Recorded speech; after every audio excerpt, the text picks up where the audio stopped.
Hello, Uta here of Trans Widow Uta Hagen YouTube channel with a few last dahlias, the apricot colored Mystic Spirits and this just opening Emery Paul. And we're going to keep those in the frame somehow. There. Yes, so this is a profile of Rowena. Now, I had data from Rowena before because she had interviewed, I think, in a couple of places. And so I took data from that. But now we have connected. And she answered all of the 20 questions of my survey. Like me, she is an older trans widow who experienced all of this a couple of decades ago. And it's really quite interesting what these dudes do get up to. Of course, a trans widow being a woman who left a suddenly cross-dressing husband. And I have to say that at this point, I feel pretty secure in pleading with women to leave. Don't consider staying. The data I've collected really indicate that there's a too high incidence of violence, both sexual and physical, towards the wives. And this seems to be kept swept under the rug by the therapists and so on. And there, we're just trying to fix something here. Anyway, so I'm just going to go through the 20 questions really quickly so that you can get this profile of Rowena, also a pen name. Oh, and I think that she was in, she did also interview for Vaishnavi Sundar and for this film about us, Behind the Looking Glass, which you can find a trailer of at Lime Soda Films YouTube channel. Was his cross-dressing a revelation or your discovery? My discovery.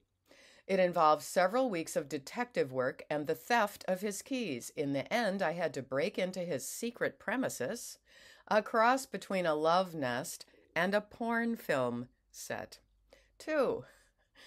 Did he then tell you it's under control, not frequent, and then it escalated out of control? He made a feeble attempt at this, but he gave up in the face of overwhelming evidence. Did he select a therapist, and did the therapist or he claim the marriage is a lesbian relationship? He had never sought any kind of therapy or medical intervention and showed no sign of doing so. This, of course, was 20 plus years ago. There was no popular trans culture then. Well, I mean, my incident started out 30 years ago, and he did go to therapists. So there are both kinds of these experiences. Did he put money in a secret account or, deceive you regarding money? Worse, he pleaded poverty. He claimed that neither his car business nor his secondhand bookshop was doing well and left me to pay for all domestic bills. I was head of English at the time. This isn't a school job. So therefore earning reasonable money. I subsequently found he had spent many thousands of pounds. This is in the UK, I think it's fair to say, since she's with her beautiful speech mannerisms on Vaishnavi's film. Many thousands of pounds on his obsession. His wardrobe was a sight to behold. I also discovered that he had been operating as a fence with local shoplifters and selling stolen goods, and that he had previous convictions for fraud. Okay. Did he wear your clothing? Not as a regular thing. He was 6'3" and I'm 5'2". However, I know that he made some of his sissy videos in the house while I was out working. I saw some in which he used my silk robe or my scarves and shawls. So I call that, yes, he wore your clothing. 6, did he suggest, coerce, cajole you into sex role play? He was very passive in bed and after a time would only engage in sexual activity if I took the initiative. I found this hurtful and intensely demoralizing. The worst thing was when I realized he kept his eyes closed all the time. This made it even worse when I saw the videos he made of himself and other partners in which his behavior was quite different. So this involves quite a bit of infidelity documented. 7. No therapists, but after the discovery, she sought counseling, and the male professional told me that the problem was mine. He seemed to think I should just accept my husband's behavior. Right. Okay. Did he vilify you publicly in any kind of affidavits? There wasn't really social media. Um, oh, he did tell everyone. So, yes, he defamed her. He did tell everyone that the reason we broke up was that I had a number of affairs. Most people believed him. By that time, I was pretty much isolated anyway. They didn't have much of a social life together. Um, okay. Uh, and then he used to tell people that I had an alcohol problem and that I made his life hell. Oh gosh. And I don't have all of it right to hand. Okay. Number 10, did he attack you physically? No, he was not a violent person. He was, yeah, okay. Any unwanted sex, again, not his style. He was having sex, though, across 3 counties most of the time. He wouldn't have had the time or the energy to, force this on her. I suspect he struggled with the sexual act in the absence of his alter ego.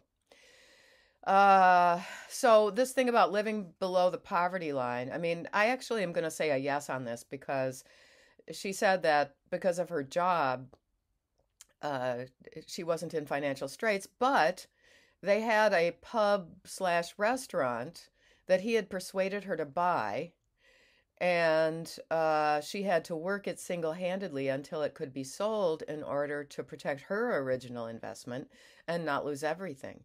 She says it was the hardest 18 months of my life. So I am going to count that as financial straits. Yes. Members of the clergy.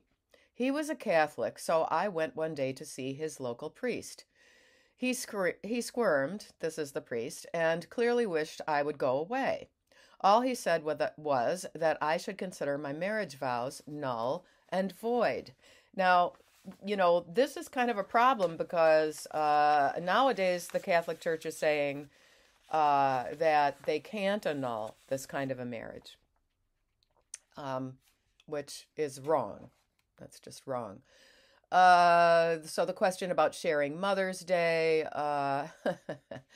and he would never give up his penis, he said, but he did want to have tits. I mean, breasts. Those are her words.